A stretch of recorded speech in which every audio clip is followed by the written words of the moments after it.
I'm not even sure if I believe this, the idea that the Lakers should trade the second greatest basketball player of all time. It would be the most high-profile trade in NBA history, even though LeBron's actually been traded once before, but that doesn't technically count. And if it did happen, it would probably break the internet and NBA Twitter all at once. But I'm going to go for it anyway.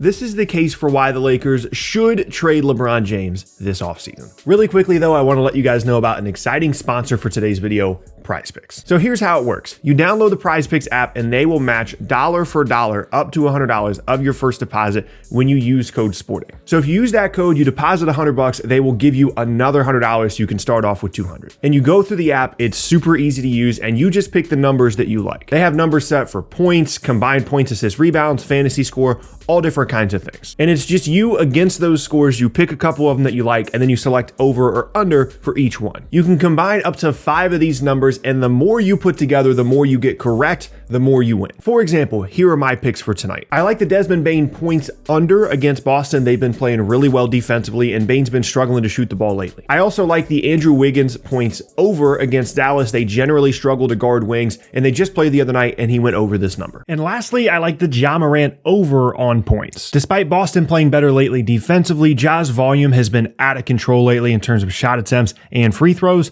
so I think he goes over this number. Now, if you combine those 3 together and you win, you get 5x on your winning. So if you put in $20 and you win $100. Now, if you're not feeling as confident about one of yours, you can also go with a flex play as well, where in this scenario, if you get 2 out of the 3 correct, you get your money back and then some, or if you get all 3 right, you still get 2.25x, but that's obviously less than the 5x you would have gotten. So again, the app is PrizePicks, the code is SPORTING, and they match up to $100 of your first deposit when you use the code SPORTING. It's a really fun time. It's become a big part of my daily NBA watching experience, and I hope you guys enjoy the app as well. And thank you again to PrizePicks for sponsoring this video. As I lay out this case, I feel like the first and the primary reason here is the Lakers are not good. They're 7 games under 500. They're only a couple of games above the Pelicans in the standings, a Pelicans team that started the year like 1-14. They are so far removed from legitimate championship contention. And I understand that it's been a weird season. Anthony Davis has been injured. They've been trying to integrate Russell Westbrook. They made some roster changes in the offseason that obviously did not work out for them. But if you're not a contending team and you have LeBron, an aging LeBron, there's no real reason to keep him on the roster, because as long as he's there, even if you are where the Lakers are right now, where you're not a very good team, you're significantly under 500, he's still going to be pushing you and applying pressure to you as a team and as a franchise to get better constantly and to push for titles. It's the only reason he's still in the league is because he wants his 5th title. He wants to try and go and get a 6th title. And even if your team isn't good enough to realistically be making moves to push yourselves towards title contention, having LeBron on the roster always pushes you in that direction. You're constantly giving up assets. Ask Cleveland, ask Miami. Those are teams that Cleveland twice, Miami once, had to go through a real rebuilding phase once LeBron left because of the pressure that he puts on you. It's a big part of the reason why they have Russell Westbrook on the roster in the first place. It's a huge part of the reason why they gave up as many assets to get Anthony Davis as they did. And a lot of times it works out. Cleveland has a title. Miami has a couple. The Lakers have one because of LeBron, because he went there, or in Cleveland's case was drafted there, and because of the pressure that he applies to these teams. But if you're not in a position to be good enough to do that, it doesn't make any sense. And even worse for the Lakers, they're not going to get any better over the next couple of seasons. It's very difficult to foresee a path for next year or the year after where the Lakers are able to change this roster around while keeping Anthony Davis and keeping LeBron James and be a championship contending team. Maybe you can be optimistic and say, well, if Anthony Davis is healthy and LeBron is healthy, nothing else matters in the playoffs. You can put those 2 guys on the floor with a couple of guys that can guard a little bit and can shoot a little bit, and you're going to have a chance in every 7-game series. And that might be true. I'm not saying that it is, but it might be. But that's not the foundation on which to continue to throw assets at a title chase, when realistically, in every other scenario, if you have any player on the roster that is similar to how LeBron is right now, but is not named LeBron, you would not be pushing for title contention. You would not be considering deadline deals in which you send a 2027 first-round pick plus Russell Westbrook in exchange for John Wall. In any other scenario that doesn't involve LeBron, you would never, ever consider that given how bad this team is. But because he's there, you kind of have to. And so not only could you get some assets for LeBron, which we'll talk about in a little bit, but keeping him on the roster actually actively makes your team worse. Now, some of you might be thinking at this point, well, if you were to trade him, are you really going to get that much for him? He's old. He's going to be on a 1-year deal. and he's just not as effective. He's still very effective, but not in the same ways. And to that, I would say, of course, it's LeBron. If the Knicks had the opportunity to trade for LeBron James tomorrow, they would 100% do it. Even on a one-year deal, they would absolutely bet on the idea that they could get LeBron to stay, they could re-sign him, maybe they draft his kid in a couple of years, and they have LeBron for the last couple of years of his career, or Chicago, or all these other teams that we'll get to later on in terms of potential destinations. There's zero doubt in my mind that LeBron would be a valuable trade asset, and you'd be able to get significant stuff for him. Now, I don't know if you're getting all the Anthony Davis stuff that you got back because he is only on a one-year deal and he is older, but the idea that he wouldn't be an asset is ludicrous to me. In fact, I would argue that LeBron is probably the only player in the entire league that at this late stage of his career and only being on a one-year deal would get significant assets back in a trade in this exact circumstance. So if the Lakers did decide to do this in the offseason and potentially move some things around, including moving LeBron,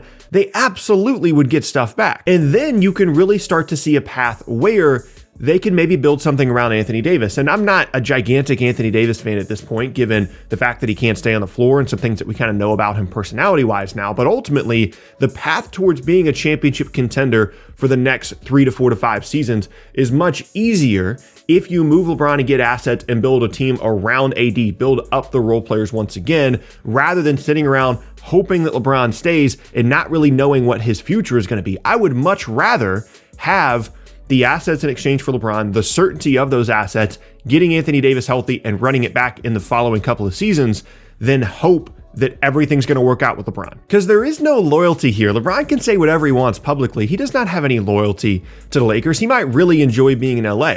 He might really enjoy being a Laker. But ultimately, LeBron is going to do, and correctly I might add, what he's always done for his entire career, and that is the correct thing for him. If in 2 years, or in the 2023 offseason, if Cleveland has the opportunity to sign LeBron as a free agent, and they want to bring him in, and he wants to go there, and they have Mobley and Garland and Jared Allen and Lauri Markkanen and shooters and defenders, he's going to go there or to a different team in free agency that represents the best possibility for him to win a title. He doesn't owe the Lakers anything. That's not how LeBron operates. If it was, he would have stayed in Cleveland after returning the second time, or he never would have left in the first place. Loyalty has never come into the equation for LeBron, and you have to consider that if you're the Lakers. He doesn't owe you anything, and you don't owe him anything either. Which brings me to my last point of this argument, and that is he's probably going to leave. That you can talk about the value of him as a trade asset because he's going to be a free agent in 2023. He's only got one more year left on his contract.